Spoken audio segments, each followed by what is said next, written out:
12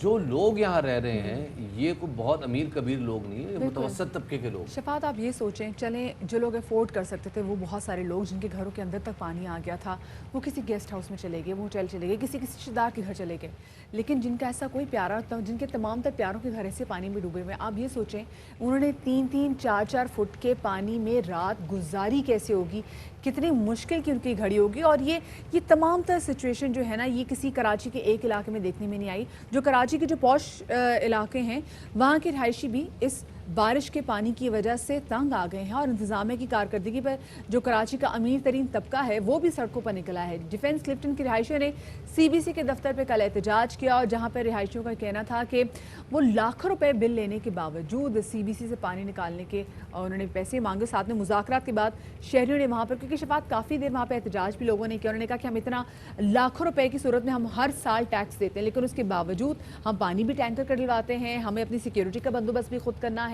سڑک کے بھی پیسے دیے جاتے ہیں، لیکن جو مشکلات ہیں آپ کے سامنے ہیں لوگوں کی کیا ہے وہاں جی جناب، اور شہریوں نے جو احتجاج کیا انہوں نے مطالبات کی فہرست بھی رکھی، جس کے بعد اب کچھ ارینجمنٹ ہوا ہے، لیکن بہرحال یہ بڑا سرپرائزنگ تھا کہ ریزیڈنشل گھروں سے پانی نکالنے کے الگ پیسے مانگے جا رہے تھے، کمرشل سے الگ پیسے جا رہے تھے۔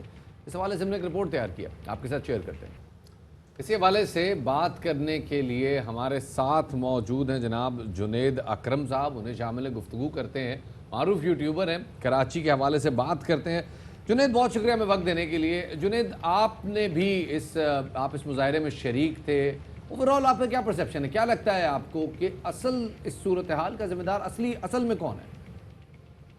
دیکھیں اس میں سارا قصور میں عوام کو ہی ٹھہراؤں گا، کیونکہ عوام اپنے سیاسی رہنماؤں کو، اپنی جماعتوں کو، اپنے محکموں کو، اداروں کو اکاؤنٹیبل نہیں ٹھہراتی، ان سے سوال نہیں کرتی، یہ بس گردن نیچے کر کے وہ پیچھے سے چھتر مارتے رہتی ہے، آگے چلتی رہتی ہے، کویسچن نہیں کرتے۔ دیکھیں کبھی اتنے بڑے بڑے واقعات ہو گئے پاکستان میں، ابھی حالیہ جہاز گر گیا اس شہر میں، آبادی کے اوپر جہاز گرا، کہیں سے کوئی ایک چھوٹی سی اپولوجی آئی ہو، کوئی ایک ریزگنیشن آیا ہو، چھوٹی چھوٹی باتوں میں دنیا بھر میں لوگ جو ہے ریزائن کر دیتے ہیں۔ ایک برٹش پارلیمنٹ کا ایک ویڈیو بڑی مشہور ہے یوٹیوب پہ، ایک صاحب جو ہے منسٹر وہ لیٹ آئے تھے، اور وہ چونکہ ان سے سوال کیے جانے تھے سیشن میں، وہ وہاں موجود نہیں تھے، اسی بات پہ انہوں نے ریزگنیشن دے دیا کہ میں یہاں وقت پہ موجود نہیں تھا۔ یہاں تو بھائی شہر کے شہر ڈوب جاتے ہیں، لوگوں تیر کے کہاں سے کہاں نکل گئے، کرنٹ لگ جاتا ہے، لوگوں کا لاکھوں کروڑوں اربوں کا نقصان، مگر کوئی سوال ہے؟ کسی ایک ادارے نے، آپ کی الیکٹرک ہو گئی، آپ کی جو ہے DHA، CBC، واٹر بورڈ، اتنے سارے ادارے، کہیں سے کسی نے کوئی رسپانسبلٹی ہی لی ہو کہ یہ ہماری غلطی تھی؟ بس ایک دوسرے کے اوپر ڈال رہے ہیں، اور عوام چونکہ ان کو اکاؤنٹیبل نہیں ٹھہراتی، کویسچن نہیں کرتی، تو بس عوام منہ تک رہی ہے۔ کل منڈے ہے، دھوپ نکل گئی ہے، پانی سارا خشک ہو چکا ہے، بس ایک آدھ انڈر پاس بھرا ہوا ہے، اور کل لوگ اپنی بائکوں پہ جا رہے ہوں گے صدر میں اور چندریگڑھ روڈ پہ کام کرنے، کوئی ایسا ہوگا کہ جیسے کچھ ہوا ہی نہیں یہاں پہ۔ جنید یہ بتائیں، آپ سمجھتے ہیں کہ یہ جو تمام جو صورتحال پیدا ہوئی ہے یہ ٹھیک کیسے ہوگی، اور ایسا کیا کچھ کرنا چاہیے کہ خدا نہ خواستہ جب اگلے سال بھی اگر ایسی بارشیں ہوتی ہیں تو جو اس سال ہوا وہ اگلے سال نہ ہو؟ دیکھیں اگلے سال بھی کہنا نہیں چاہیے، لیکن آپ کو ریپیٹ پرفارمنس ہی دکھے گی، یہاں پہ کوئی ایسی اوور ہولنگ نہیں ہوگی، کیونکہ دیکھیں تو آدھے کراچی کو باہر نکال کے صحیح کرنا پڑے گا، تب جا کے چیزیں سیدھی ہوں گی۔ وہ تو خیر ایک بہت مہنگا اور بہت ہی مشکل، ناممکن نہیں لیکن ایک بہت مشکل مرحلہ ہے۔ لیکن یہ تو بات کی بات ہے، پہلی بات تو یہ کہ لوگ اپنا سوشل کانٹریکٹ اس شہر کے ساتھ رکھنا چاہتے ہیں کہ نہیں، یا بس وہ ایک ہانکتے ہیں کہ جی ہم تو ٹیکس بھرتے ہیں، اب ہم اور کیا کر سکتے ہیں، ان کا کام ہے۔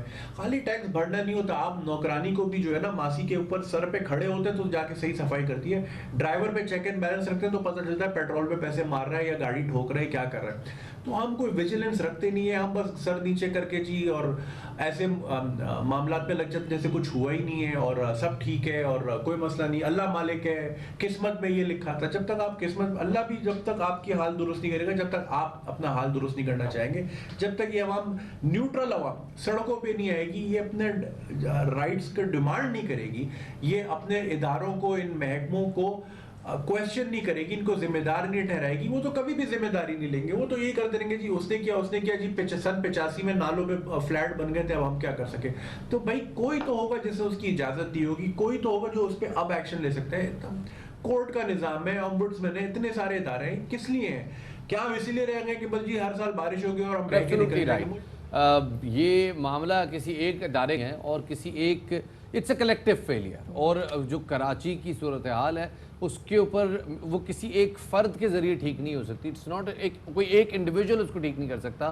ایک پورا سسٹم ڈیولپ کرنا ہے، اور وہ سسٹم کون ڈیولپ کرے گا جب سارے سٹیک ہولڈرز سیاست کرنے کے بجائے کراچی کے رہنے والوں کے ساتھ سیریس ہوں. اور شفاعت ایک پوائنٹ جو کہ جنید نے ریز کیا جو کہ بات بالکل صحیح تھی، جب ووٹ لیا جاتا ہے تو یہ تھا کہ ہم آپ کی خدمت گزار ہوں گے، تو آپ کو اپنے خدمت گزاروں پہ ذرا چیک بھی رکھنا چاہیے کہ ایگزیکٹلی کہ جن وعدوں کی بنا پر انہوں نے آپ سے ووٹ لیا تھا کیا وہ تمام در وعدے وہ نبھا بھی رہے ہیں یا نہیں نبھا رہے ہیں. اور جب آپ اتنا ٹیکس دیتے ہیں تو یہ آپ کا رائٹ بنتا ہے کہ آپ ان سے پوچھ سکیں، ان کو اکاؤنٹیبل ٹھہرا سکیں کہ بھئی ایگزیکٹلی آپ نے ہمارے لیے کیا کیا ہے.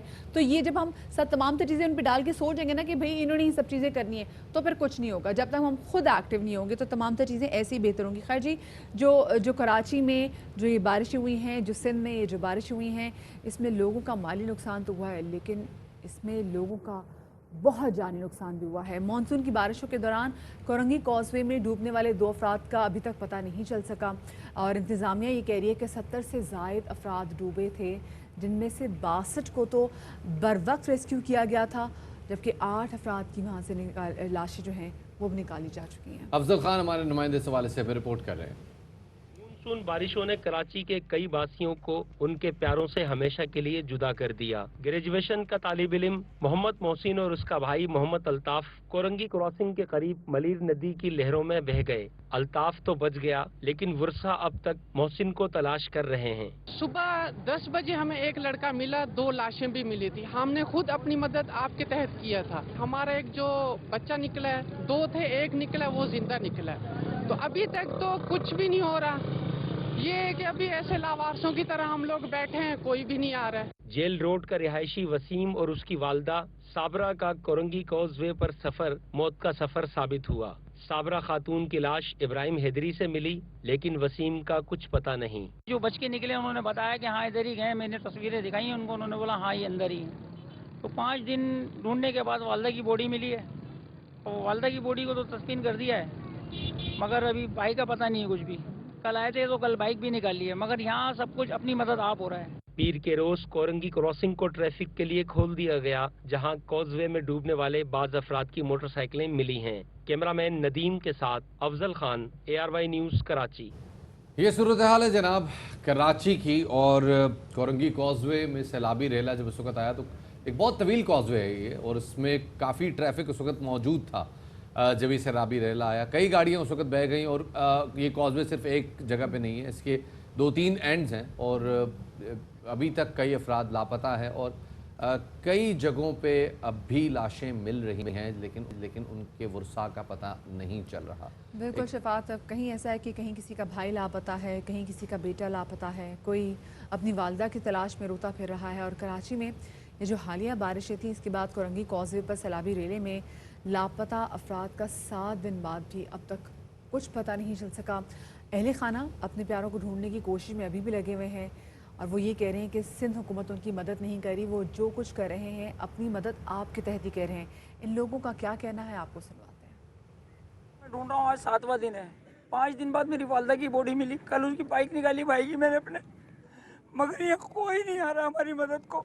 ان گورنمنٹ پتہ نہیں کہاں کر رہا کوئی ہے. خدا رہا اپنی سیاست ختم کر دو، انسانیت کے ناطے آ جاؤ. میں 7 دن ہو گئے ادھر بیٹھی ہوں، رات دن بارش میں ہوا میں ادھر بیٹھی ہوں کنارے کی ندی میں. مجھے مل جائے میرا بیٹا. میری امی نا بدھ والے دن سے لاپتہ ہوئی ہوئی ہیں. وہ کام پہ گئی تھیں اور وہ گھر نہیں لوٹی. تیز بارشیں تھیں اور ان کا موبائل بھی بند جا رہا ہے. ہم نے ہر جگہ ڈھونڈا نہیں مل رہی. بیٹا جو محسن ہے 13ویں جماعت کا طالب علم ہے، ڈھونڈ کے ہم تھک گئے ہیں. ہماری ہمت جواب دے رہی ہے. کوئی مدد کو نہیں آیا، کوئی حکومت نام کی چیز نہیں ہے. سندھ حکومت سے کوئی پوچھے تمہارے اپنے مر جائیں کیا تم ایسے لاوارث چھوڑ دو گے؟ یہ صورتحال ہے کراچی میں، اور ابھی تک کچھ پتہ نہیں چل پا رہا. بہت سارے لوگ جو لاپتہ ہوئے تھے اس سیلابی ریلے میں، ان کا ابھی تک پتہ نہیں چل پا رہا. یہ سیلابی ریلا ایک انسرٹن تھا، فلیش فلڈ تھا. بہت سارے لوگوں کو اندازہ نہیں تھا کہ یہ اس قدر تیزی سے آئے گا. لیکن ابھی تک مجھے حیرت اس بات کی ہے کہ اس شہر میں کوئی رفائی ادارے اگر نہ ہوتے تو اس شہر کو کون چلاتا. کون ان لوگوں کے لاشوں کو ڈھونڈ رہا ہوتا, کون ان کو سرد خانوں میں رکھ رہا ہوتا, کیونکہ سرکاری طور پہ تو یہاں پہ ایک فیسلٹی بھی نہیں ہے. جو لوگ لاپتہ ہو رہے ہیں ان سے کوئی رابطہ نہیں, ان کے اہل خانہ سے کوئی رابطہ نہیں کر رہا, ان کو سرکاری طور پر ڈھونڈا نہیں جا رہا. رابطہ ہو بھی تو کیسے ہو, ہم نے دیکھا کہ کتنی مشکل میں ہم خود پھنسے رہے ہیں, اور ہمارا جو اپنا نیٹ ورک ہے وہ کام نہیں کر رہا تھا, اور اتنی مشکلات تھی کہ لوگ پریشان تھے کہ کس طریقے سے اگر کوئی مدد کو پکارنا بھی ہوگا تو کیسے پکاریں گے. نہ نیٹ ورک ہے نہ لائٹ ہے, کوئی تقریباً 4 دن لوگوں کے گھر لائٹ نہیں رہی, اور لوگوں نے تمام تر ٹائم کس کرب اور اذیت میں گزارا ہے یہ ہم ایگزیکٹلی بیان نہیں کر سکتے. کل ہماری فیصل قریشی معروف ایکٹر, ان سے بات ہو رہی تھی, اور چھٹا دن ہے ان کے گھر میں بغیر بجلی. اور یہ لوگ جنریٹر چلا رہے ہیں, لوگوں کے جو جنریٹرز ہیں یہ بھی لٹرلی فارغ جو ہیں وہ ہو چکے ہیں, کیونکہ آپ کتنی دیر جنریٹر چلا لیں گے مستقل, اور اگر آپ کا جنریٹر میں پیٹرول ختم بھی ہو گیا تو وہ پیٹرول لینے کیسے جانا ہے بھائی, وہ سامنے پورا دریا ہے جس کو آپ کو کراس کر کے جانا ہے. خیر جی, اس بدترین لوڈ شیڈنگ پر نیپرا نے ایکشن لیا ہے, اور نیپرا نے کے الیکٹرک پر 20 کروڑ کا جرمانہ عائد کر دیا ہے. نیپرا کا یہ کہنا ہے کہ کے الیکٹرک نے کراچی میں لوڈ شیڈنگ کی حد نہیں چھوڑی تھی. کے الیکٹرک پر جرمانہ جون جولائی میں لوڈ شیڈنگ پر عائد کیا گیا. جولائی میں لوڈ شیڈنگ میں جو کی ہے کے الیکٹرک نے, اس حوالے سے اب نیپرا نے ان پہ جرمانہ بھی عائد کر دی. 20 کروڑ روپے کا جرمانہ, بہت بڑی رقم ہے. اور جو بھی ہدایات جاری کی گئی تھی اکارڈنگ ٹو نیپرا ان کی وائلیشن کی گئی ہے, قوانین کی خلاف ورزی کی گئی ہے, اور کے الیکٹرک لائسنس کے شرائط و ضوابط پورے کرنے میں ناکام رہا ہے, ایسا کہنا ہے نیپرا کا. کام خبر کرتے چلیں اسلام آباد سے, جہاں سے خبر آئی ہے کہ مریم نواز عدالت میں پیشی کے لیے مری سے روانہ ہو چکی ہیں. آپ کو ایک بار پھر بتاتے چلیں کہ مریم نواز اسلام آباد ہائی کورٹ میں پیشی کے لیے مری سے اپنی رہائش گاہ سے روانہ ہو چکی ہیں. اور اسی حوالے سے مزید تفصیلات جانیں گے, ہمارے نمائندے ذوالقرنین ہمارے ساتھ موجود ہیں. ذوالقرنین, کیا تفصیلات ہیں اس حوالے سے, کب روانہ ہوئی, کب پہنچیں گی؟ جی بالکل, آپ سے تھوڑی دیر پہلے ہی مریم نواز اسلام آباد ہائی کورٹ کے لیے پیش ہونے کے لیے مری سے روانہ ہوئی ہیں, اور بتایا یہ گیا ہے مقدمین کی جانب سے کہ 11 بجے تک انہوں نے اسلام آباد ہائی کورٹ میں پیش ہونا ہے. کیپٹن سمبت ہے وہ بھی ان کے ہمراہ ہیں, وہ گاڑی ڈرائیو کر رہے ہیں. یہاں پر جب باراکو پہنچیں گے تو یہاں پر جو مقامی قیادت ہے نون لیگ کی, جن میں آپ کہیں کہ طارق فضل چودھری ہیں, وہ بھی یہاں پر موجود ہوں گے, اور اس بات کا بھی امکان ظاہر کیا جا رہا ہے کہ وہ یہاں پر تھوڑی دیر کے لیے خطاب بھی کریں گی, اور اس کے بعد وہ روانہ ہو جائیں گی اسلام آباد ہائی کورٹ, جہاں پر الرضیہ ریفرنٹ کیس کی سماعت ہونی ہے, اس میں وہ خود پیش ہوں گی. بہرحال یہاں پہ ہم اس وقت باراکو میں موجود ہیں. ابھی آپ کہہ سکتے ہیں کہ 1 درجن سے زائد جو نون لیگ کے کارکنان ہیں وہ یہاں پر پہنچ چکے ہیں, اور انتظار کیا جا رہا ہے کہ کب مریم نواز یہاں پر پہنچے. اس کے علاوہ جو سیکورٹی کے انتظامات ہیں وہ بھی سخت کیے گئے ہیں, گورنمنٹ پلان جو ہے وہ بنایا گیا ہے. لوگوں کو کہا جا رہا ہے کہ وہ اس ذوالقرنین, آپ 1 درجن آپ نے بتایا کارکنان موجود ہیں باراکو میں؟ یہ 1 درجن سے زائد کارکنان جو ہیں. تو پھر وہ خطاب کہاں پہ ہونا ہے, وہ مری میں ہونا ہے یا باراکو میں ہونا ہے, کہاں پہ ہونا ہے؟ یہ باراکو میں احساس چوک ہے, یہاں پر خطاب ہونا ہے, اور انتظار کیا جا رہا ہے کہ وہ بھی پہنچے, اور مزید جو کارکنان ہیں ان کو بھی بلایا جا رہا ہے کہ وہ یہاں پر پہنچ جائیں, تاکہ جب مریم نواز یہاں پہ پہنچیں تو ان کا استقبال جو ہے وہ اچھے طریقے سے کیا جائے. بہت بہت شکریہ جی ذوالقرنین حیدر, ہمارے نمائندے ہمیں تفصیلات سے آگاہ کر رہے ہیں. وقت ہو گیا ایک چھوٹے سے بریک کا, ہمارے ساتھ رہیے گا.